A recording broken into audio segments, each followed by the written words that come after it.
Hello everyone, welcome back. In previous lecture, I started the topic about the sine bar and also explained the working principle of sine bar construction and we were discussing about the use of sine bar. So let us look at that. Okay, so I explained about the sine bar, then its construction, working principle which works on the principle of sine. Okay, then the use of sine bar we were discussing, locating any work to given angle, and the second angle was to checking or measuring unknown angle. When a component is of small size, we used to place it on the sine bar. Now let us see when the component is of large size, how we are going to measure. Here you can see the arrangement. When the component is too large to be mounted on sine bar, the sine bar can often be mounted on component. As we can see in the figure, the height over the ruler can be then measured by vernier height gauge using dial test gauge mounted on the anvil of height gauge to ensure constant measuring pressure, and this is achieved by the adjusting height gauge until the dial gauge shows the some error zero reading each time. Okay, dial gauge shows same zero reading each time, यानी कि यहाँ पे क्या होगा कि vernier height gauge हम use करेंगे.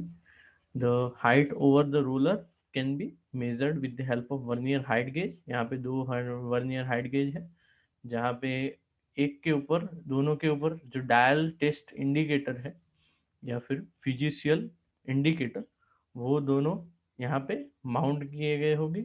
और वो जो वर्नियर हाइट गेज है, उससे हम जो रोलर की हाइट है वो स्पेसिफिकली मेजर कर सकते हैं using a dial test gauge mounted on the anvil of the height gauge. One dial indicator और dial gauge is mounted on the anvil. जो एनविल पार्ट है हाइट गेज का, यानी कि ये वाला पोर्शन, उसके ऊपर ये डायल इंडिकेटर माउंटेड होगा.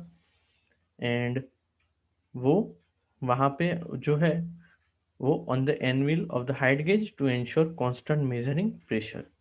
और वहाँ पे वो कांस्टेंट मेजरिंग प्रेशर को भी मेंटेन करेगा, जो फ्यूजिशियल इंडिकेटर है वो. This is achieved by the adjusting the height of gauge until the dial gauge shows the same zero reading each time. और इसको हम कैसे अचीव करेंगे कि जब तक गेज जीरो रीडिंग नहीं शो करता, ठीक है, तब तक हम उसकी हाइट है वो एडजस्ट करेंगे. Adjust the height until dial gauge shows the same zero reading each time. Each and every time it will show zero reading. The difference between two height gauges reading being the rise of sine bar shown, and the sine theta is r1 minus r2 by l. यानी कि जो difference होगा दो height का reading का, that will be the rise of sine bar shown. Sin theta will be equal to जो r1 height है उसमें से r2 हाइट को हम माइनस करेंगे डिवाइडेड बाय l. So जो डिफरेंस है of two height gauges reading being the rise of sine bar as shown as the sine r1 minus sine theta will be equal to r1 minus r2 divided by l. So the triangle will be like this. Okay, you can see the angle, okay, with the theta. So in this way we can measure the component is of large size, we can measure the angle. Now another way is the when the component is of larger size, this is one particular way. Another similar way is over here. Another arrangement of determining the angle of large size part is the component is placed over a surface plate. There is one surface plate, उसके ऊपर हम सबसे पहले component को रखेंगे, and the sine bar is set at approximate angle on the component. उसके बाद जो साइन बार है वो उसको कंपोनेंट के ऊपर रखेंगे at approximate angle. on the component so that its surface is nearly parallel to the surface of plate.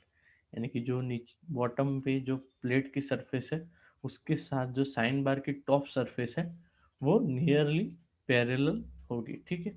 उसी तरीके से हमको साइन बार को रखना है। A dial gauge is moved along the top surface of the sine bar to note the variation in parallelism। फिर जो dial indicator है उसको हम साइन बार के ऊपर मूव करेंगे, जो टॉप सरफेस है उसके ऊपर मूव करेंगे, तो उससे हमको जो पैरेलिज्म है वो यहाँ पे हमको पता चल जाएगा कि सरफेस जो साइन बार की टॉप सरफेस है वो पैरेलल है या नहीं है। By moving this dial indicator the parallelism can be check. If the h is the height of the combination of slip gauges, suppose this is the h height of the combination of slip gauges, जो slip gauges की height है वो h है, and the dh is the variation in parallelism over the distance l, जो dh हमको जो variation मिला over the length l वो पैरेलिज्म में वेरिएशन है। Suppose there is an error of in this, okay, whether it can be positive or it can be negative, okay, there will be variation if the it is below side, okay, it is higher at this point, lower at this point, it will be taken as negative, and if it is higher at this point and lower at this point, then it will be taken as positive, okay. So it should be perfectly flat, okay. So the variation is added or minus depending on that, and the theta can be calculated using the sine inverse h plus dh plus or minus dh divided by l. It is impractical to use sine bar for angle above 45. So that is the reason why the sine bar is not used for above 45 degree. As beyond this angle, the error due to the center distance of roller and gauge block being in error are much magnified। जो यहाँ पे जो centre distance की जो error है, ठीक है, और जो गेज ब्लॉक है, हम यहाँ पे हमारे जो स्लीप गेजेस है उनकी जो एरर है वो फॉर एंगल अबोव 45 डिग्री वो क्या हो जाएगी, लार्जली एनलार्ज हो जाएगी और इंक्रीज हो जाएगी, ठीक है। सो वो एरर कम रखने के लिए हम साइन बार है वो 45 से कम डिग्री के एंगल पे ही यूज कर सकते हैं, ठीक है। So this is about the use of sine bar. Now let us look at the sources of errors in sine bar. अभी यहाँ पे एंगल मेजरमेंट में जो यहाँ पे एरर्स कौन कौन सी पॉसिबल है तो वो चेक कर लेते हैं, ठीक है।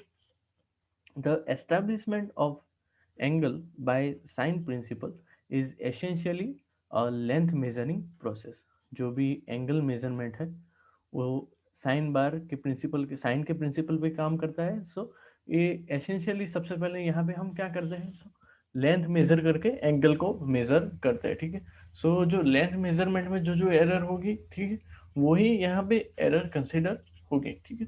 सो जो यहाँ पे एरर्स है साइन बार में वो कौन कौन सी है। First one is the error in measurement of centre distance of two precision roller.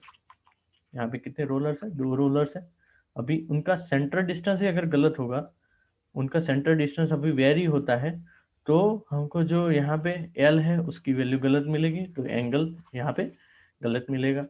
दूसरा, error in equalising of size of rollers and cylindrical accuracy in form of rollers. अभी यहाँ पे सबसे बड़ा चैलेंज क्या है कि ये जो रोलर्स है इन दोनों की साइज परफेक्टली राउंड होनी चाहिए और इक्वल होनी चाहिए, ओवल नहीं होनी चाहिए, ऐसी नहीं होनी चाहिए, लार्ज नहीं होनी चाहिए। जो सिलिंड्रिकल एक्यूरेसी है वो भी सेम होनी चाहिए। ऐसा नहीं है कि वन एंड इसका परफेक्टली राउंड है और दूसरा एंड उससे ज़्यादा बड़ा है या ओवल है या वैसा है, ठीक है। Perfectly cylindrical accuracy is also required in the form of roller. Then तो अनदर, अब अगर वो गलत होगा तो तब तो रीडिंग हमको गलत ही मिलेगा, ठीक है। उसके बाद जो error in geometrical conditions of measurement like flatness of upper surface of बार। फिर जो अपर सरफेस है, ये वाली सरफेस जो है साइन बार की अपर सरफेस है, उसकी फ्लैटनेस के ऊपर भी डिपेंड करेगा क्योंकि उसका भी हम यूज करते हैं मेजरमेंट के वक्त, ठीक है। सो उसके बाद parallelism of roller axis with each other.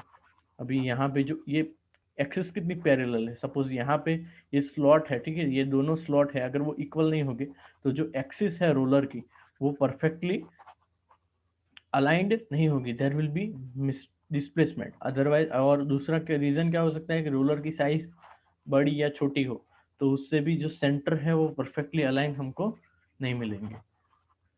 Third type of parallelism is parallelism between the gauging surface and the plane of roller axis. जो रोलर की एक्सिस है और जो गेजिंग सरफेस है उन दोनों के बीच का parallelism. Suppose for example here let us see, ये जो गेजिंग सरफेस है यहाँ पे, ये जो गेजिंग सरफेस है मतलब ये वर्कपीस की जो हमको मेजर करना है ये, और जो कंपोनेंट की सरफेस और ये गेज की सरफेस यानी साइन बार की सरफेस वो भी पैरेलल होनी चाहिए। ये यहाँ पे सपोज यहाँ पे स्लिप गेज है और जो कंपोनेंट की सरफेस है ये यहाँ पे परफेक्टली फ्लैट होनी चाहिए। अगर उसमें साइन बार की सरफेस या इस कंपोनेंट की सरफेस यहाँ पे डस्ट है या पार्टिकल है तो उससे भी एरर आ सकती है, ठीक है।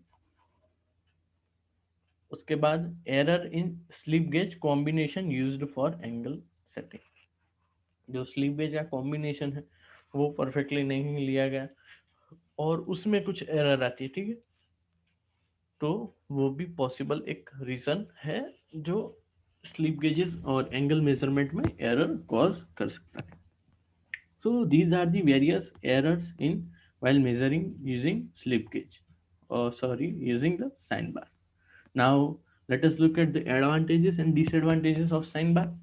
Uh, there are the advantages that the precise and accurate angle measuring device. Okay, as we are using the sine principle, we can get the accurate value of the angle. Okay, precise and accurate angle. Secondly it is simple in design and construction. आप देख सकते हो कि उसका design construction कैसा है, एकदम easy है, सिंपल है और इजीली अवेलेबल भी है, ठीक है। साइन बार कोई ऐसी बड़ी चीज नहीं है, ठीक है, जो कॉस्टली हो या, ठीक है, ये इजीली परचेज कर सकते हैं।